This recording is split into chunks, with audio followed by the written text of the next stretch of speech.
Okay, so we're going to talk about the importance of self-feeding again and being as independent as you can during mealtime.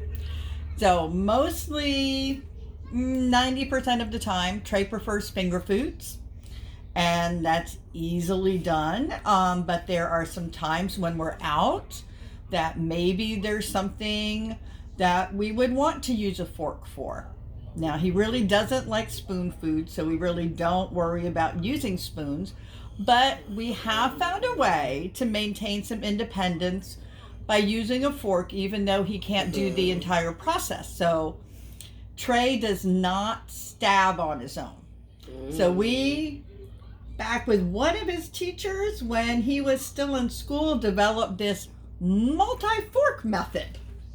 So, what we do is we pre-stab several forks, and I can tell you when we're at a restaurant, this is very helpful because I get to eat my food while he's using his pre-stabbed forks. And sometimes we'll just ask the waitress for a couple extra forks so that we can do that. Yeah, because as you can see, he can pick up the fork with the food on it, he can bring it up to his mouth, and then he can drop the empty fork. And we have found this works really well when we're out and you have things like, maybe hamburgers, because he doesn't use a bun most of the time on his hamburger.